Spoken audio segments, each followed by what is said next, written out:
before, but this is a game changer because this one is foldable. That's right, you can fold it up, put it in the back of your car, your SUV, your truck, your trunk even.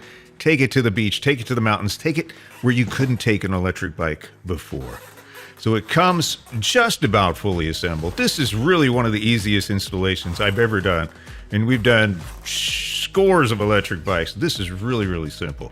It comes all really well packaged too. There were no scratches or dents, no damage whatsoever on the spokes, on the paint or nothing. It was perfect.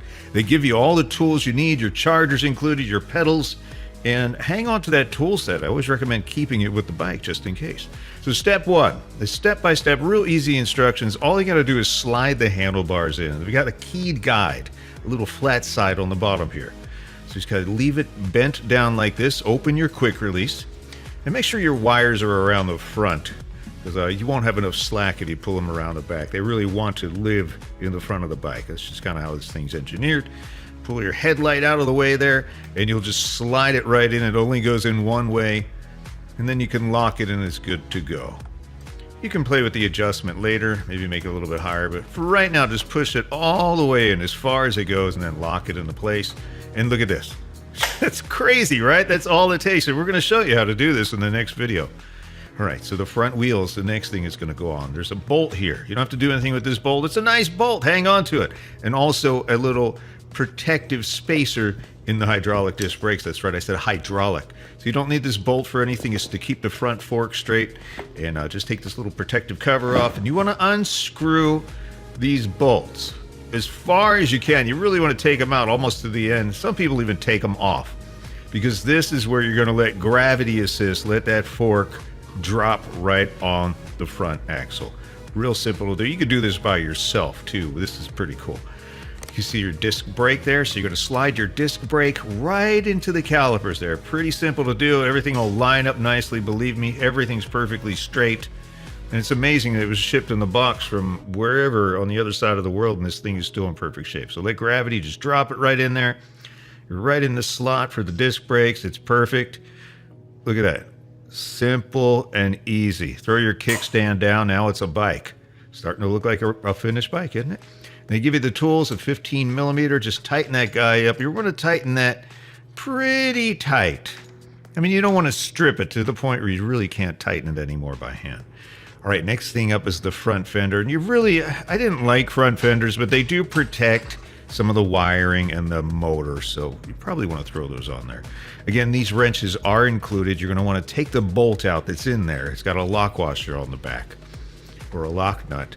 And you want to put your front headlight in here. I don't think this is in the instruction manual, but just throw the front headlight with a couple of washers through that little hole, and then attach the front fender to the back of it with the little lock nut on the back of it, and you are good to go.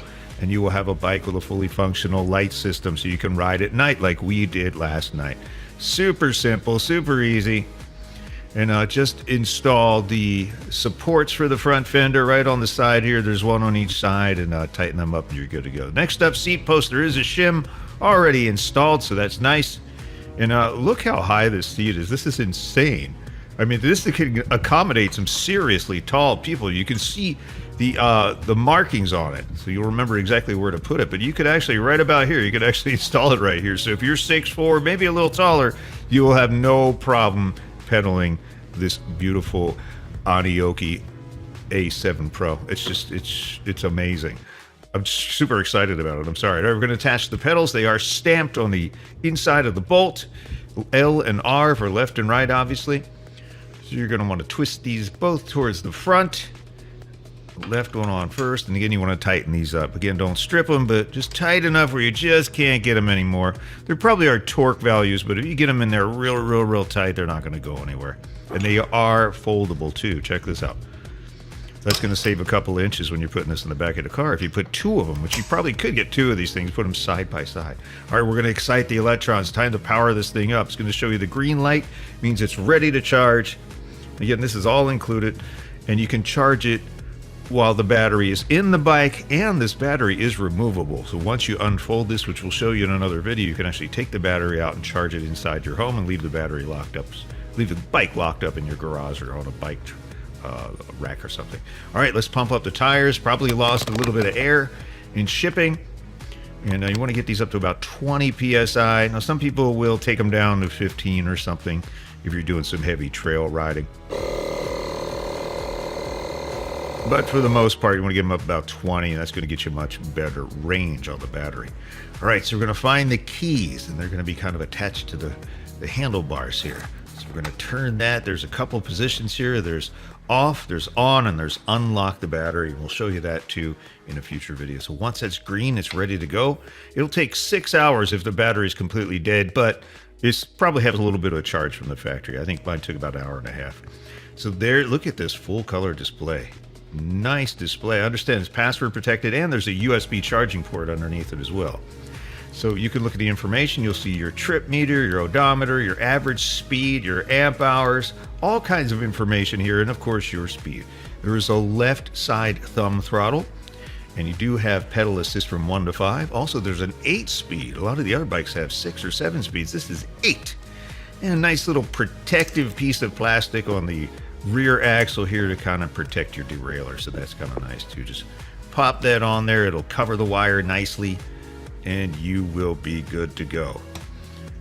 This is rain resistant, but you don't want to get it too wet. You never want to mix electricity and water if you can avoid it. Now look at this, dual hydraulic brakes. I have to tell you, and you'll see this during the riding video, that these are the smoothest brakes on any electric bike I have ever used. The smoothest stuff, unbelievable. And look at this dual suspension. Many other electric bikes, if they have suspension in the back at all, it's one shock absorber. This one has 2, and it's just